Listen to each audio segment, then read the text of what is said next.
Uns avions republicans sobrevolen el cel barceloní l'abril del 38, en plena guerra civil. 2 mesos més tard, membres del Ministeri d'Estat fan classe d'Educació Física, una estampa que coincideix amb la celebració de la Fira del Llibre a la ciutat. Aquí uns combatents demanen llibres per distreure's al front. Són algunes de les imatges de la quotidianitat de la guerra que va captar la Leica de l'inquiet anglo-canadenc Alec Wayman. Inquiet i multitasca, ja que col·laborant amb el govern de la República va exercir de conductor d'ambulàncies, d'oficial de premsa i d'intèrpret. Aquestes fotos ell les va fer per, no se sap per què, no per publicar, per consum intern, per arribar a casa seva i mirar-les, no tenen una intenció. Llavors són unes fotos a l'alçada normal dels homes que miren el món. És com si ell et deixés els seus ulls per anar mirant el que ell veu.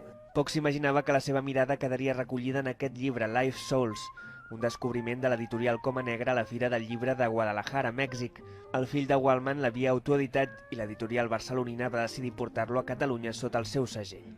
És ben poc habitual trobar encara fotos inèdites d'aquell període. Les de Wallman recorren a més bona part del territori català. Fins i tot va ser al front de l'Ebre, on va retratar els esforços dels metges per tractar els ferits. Moltes són de Barcelona. Sorprèn, per exemple, l'interès que suscitaven les parades de bíblies en una república marcadament laica i anticlerical.